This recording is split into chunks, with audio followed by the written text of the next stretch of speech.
eu quero falar sobre exercício físico e os malefícios que a cirurgia traz a eles. Olha só, talvez você nunca pensou que as cirurgias que você fez estão atrapalhando a sua atividade física. Se você é profissional de educação física, trabalha com esse tipo de cliente e sabe das cirurgias dele, talvez você nunca sintonizou os problemas.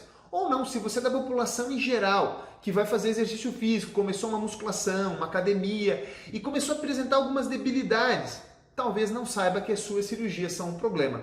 O objetivo do vídeo é estritamente específico para orientar todo aquele que ou faz exercício físico ou trabalha com exercício físico, seja o profissional de educação física ou o fisioterapeuta, enfim, outros profissionais que trabalham nessa área, para entender um pouco mais de como uma cicatriz, uma cirurgia, muito mais especificamente uma cirurgia, pode interferir no seu exercício. Beleza? Se você quer saber sobre esse assunto, me acompanha no quadro.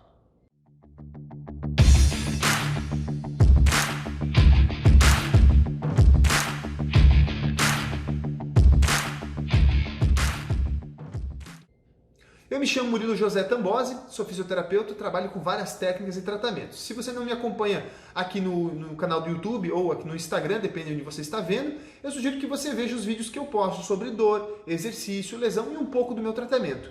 O meu objetivo com esse vídeo é te explicar algumas das sequelas, eu não vou pontuar aqui algumas, mas algumas das sequelas que uma cirurgia pode te causar. E eu selecionei hoje a cirurgia de abdominoplastia. Nossa, Murilo, que nome é esse? Para quem não conhece, é aquela cirurgia estética que faz a retirada de uma parte da gordura abdominal e faz com que você tenha a barriga mais retinha, né? Aqui eu não vou entrar no mérito de se eu sou a favor ou sou contra a cirurgia, se eu acho bonito, se eu não acho. Não é esse o objetivo do vídeo. Eu apenas quero explicar para você de casa e você que é profissional o quanto que uma cirurgia como a abdominoplastia pode gerar de problemas nos seus exercícios, tá bom? Então vamos lá. Primeiro vamos dar nome aos bois, né? Vamos contextualizar. O que é uma abdominoplastia? Uma cirurgia, como eu disse, para a parte de retirada de gordura, que corre mais ou menos da altura do ilíaco, que é esse ossinho aqui assim, pessoal, até o outro lado, tá? O médico vai lá e faz uma incisão, retira a gordura, enfim, e sutura, né? Bom, como ela puxa toda essa região e ela faz um vetor de força, como se ele pegasse assim, ó, a pele do seu abdômen e faz isso aqui, ele puxa para baixo, vamos dizer assim, isso vai alterar e muito, a capacidade de flexibilidade da tua extensão de tronco, tá? Tanto que, para quem já fez a cirurgia sabe, nos primeiros momentos da cirurgia, nos primeiros dias, geralmente ali nos primeiros 30, 40 dias, você fica até numa posiçãozinha meia curvada, porque está cicatrizando. E pasmem vocês, clientes que já fizeram, depois que você faz essa cirurgia, toda a sua coluna ela está tensionada nesse vetor. Isso é mecânico, a gente diz, é uma visão mecânica. Ela está tensionada nessa posição aqui, certo? E aí toda a sua coluna ela tem que se adaptar a esse fenômeno. Então imagina que de lado eu estou assim por conta da tensão da cicatriz. Não vai ser uma coisa do tipo isso, que eu vou ficar reto. Não é bem assim que acontece. Vai ocorrer na sua coluna compensações, estratégias, posições para desentortar esse tórax. Porém, a transição, que é aqui assim, ó, transição tóraco-lombar, vai estar em sobrecarga. Então é muito comum o cliente que fez uma abdominoplastia ter limitação da extensão de tronco. Então agora você profissional, conecta os exercícios que essa pessoa tem dificuldade, né? Por exemplo, exercícios curvados vão ser um problema para essa pessoa, porque já é um vetor curvado que ela fica, já é um problema. Exercícios de extensão, ela vai estar brigando com aquela aderência. É uma boa indicação de exercício, é bom para ela, porém ela vai ter um pouco de dificuldade e ela pode ter compensações na região de transição. Então é um cliente que pode ter queixas nessa região, pode ter queixas lombares baixas, queixas na região ali de transição. Até porque, quando tem esse fenômeno que eu falei de tensão ali assim, e a barriga fica durinha, né? Você já deve ter visto, ela fica lisa, durinha. A própria expansão do diafragma, o músculo diafragma, fica limitado. Então é um cliente, melhor dizendo, que tem limitação ventilatória, não percebe às vezes, e em vez desse diafragma ele descer e levar as vísceras para frente, ele desce um pouco, não muito, sobe e todo o conteúdo é empurrado um pouco para trás, fazendo mais ainda uma flexão, você que é profissional, flexão na transição tóraco-lombar. Porra, Murilo, nunca tinha imaginado que a abdominoplastia gerava isso. Pois é, eu estou dando alguns exemplos, Sem contar que o próprio diafragma, ele se fixa na região de transição tóraco-lombar, mais ou menos ali na altura de T12 até L2, por ali, né? O L1 de um lado, L2 do outro. Mas só para você entender como uma cirurgia abdominal como essa vai afetar um monte a mecânica de extensão do tronco do paciente, tá? Outro ponto importante é a flexão e extensão do quadril, ou anteroversão e retroversão, depende do termo que você utilizar, mas eu vou utilizar a flexão do quadril, que seria para trás, a retroversão, porque a própria aderência gera esse efetor. Então, se você conectar comigo, você profissional, o quanto que essa cirurgia afeta só na parte mecânica, por si só, já seria um problema, tá bom? Aqui eu dei um exemplo, poderia dar mais 1 milhão de compensações que esse problema vai dar, mas eu dei um exemplo para você ficar ciente.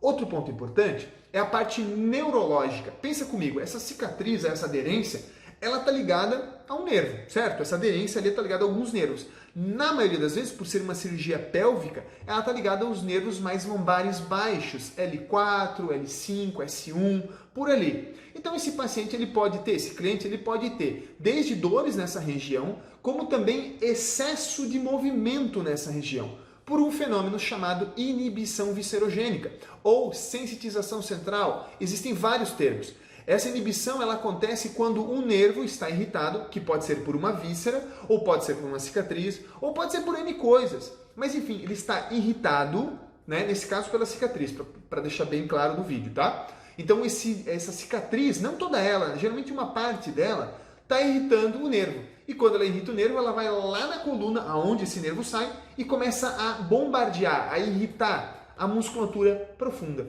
dificultando a estabilização segmentar. Então, se você é profissional de educação física e tem clientes que têm cirurgia abdominal, como abdominoplastia, você pode suspeitar que uma das questões que podem estar dificultando o seu processo de estabilização da coluna para um exercício, para o fortalecimento, seja a cicatriz. Você pode suspeitar, é muito difícil de você dar o diagnóstico, até porque não é essa a proposta do profissional. Mas ele pode suspeitar e observar que isso talvez seja uma contraindicação para o exercício físico. E aí está encaminhando esse cliente para o tratamento correto da aderência ou da interferência que tem nessa cicatriz. Tá bom? Dei mais um pequeno exemplo dessa parte que a gente chama de modelo neurológico, tá? Ainda dentro do contexto da abdominoplastia. Agora eu vou dar mais um, só mais um, são 3. Vamos separar 3 para você entender dos modelos. Existe um modelo que a gente utiliza que é o modelo respiratório. Não entenda respiratório como puramente o pulmão, tá? Você já vai entender o que eu quero dizer com respiratório. Imagine que o seu corpo ele tem cavidades, né? Então você tem a cavidade torácica, cavidade abdominal, né? Craniana, enfim, pélvica. E essas cavidades são divididas por diafragmas, músculos ou conjuntos de músculos ou conjuntos de tecidos que dividem uma cavidade da outra. Se eles são cavidades, elas têm uma pressão. O pulmão, por exemplo, tem menos 25 milímetros de mercúrio. Então ele tem uma cavidade com uma pressão negativa. Beleza? Para você entender. Então, quando você tem uma cirurgia abdominal como essa, pélvica, abdominopélvica, né, que não deixa de ser pélvica também, você prejudica o equilíbrio da pressão do abdômen em relação ao tórax, do abdômen em relação à pelve. E esse desequilíbrio vai alterar a forma com que esses músculos do diafragma, não só os músculos do diafragma, mas todos os músculos se comportam. Então essa também é uma sequela. Pô, Murilo, mas que tipo de problema que isso pode me dar? Olha, isso pode dar, por exemplo, e aqui falando do exercício físico pontualmente, aquele cliente que fez a cirurgia pélvica, fez a cirurgia de abdominoplastia, né? E quando ele vai fazer um agachamento, a pelve dele roda para um lado. Você percebe que o joelho vai mais que o outro. Né? Se você é cliente e está vendo o vídeo, você também vai entender o que eu estou falando, tá? Porque esses diafragmas, esses músculos, eles se equilibram. Um tem que estar um pouquinho para a direita, o outro um pouquinho para a esquerda, o outro para a direita, o outro para a esquerda e assim por diante. Quando você faz uma cirurgia, você bagunça isso tudo. No caso da abdominoplastia, um exemplo. Eu sei que o vídeo não é fácil, eu tenho certeza que se você chegou até esses 8 minutos e pouco que esse vídeo tem, você sofreu um pouquinho para raciocinar comigo. Mas esses são apenas 3, e aqui eu dei só 3 tipos de fatores, ou conceitos, ou alterações que essa cirurgia de abdominoplastia causa. Se você está pensando em fazer a cirurgia, eu sugiro que você pense um pouco melhor. Eu poderia dar mais uns 10 motivos para você a respeito dessa cirurgia que eu conheço, que eu tratei, que eu já analisei, tá? E te garanto que não é uma boa escolha, tá bom? Como eu falei, não cabe a mim julgar se é bom ou não fazer cirurgia, isso não é o propósito desse vídeo. Eu estou aqui para explicar para você que é profissional de educação física, né? Profissional da área de exercício físico, o como isso impacta no seu cliente, então é legal que você pergunte para o seu cliente na sua avaliação inicial E aí, você tem alguma cirurgia? Ah, eu tenho abdominoplastia. Bom, agora você já sabe. Tem 3 grandes áreas que eu poderia falar muito, que vão afetar por conta de uma cirurgia como essa. E se você é cliente, fica a dica aí. Será que vale a pena operar? Se você gostou do vídeo, faz a gentileza, compartilha com as pessoas. Se você quer saber mais sobre exercício, lesão e dor, se inscreve no canal e me deixa um comentário. No mais, muito obrigado.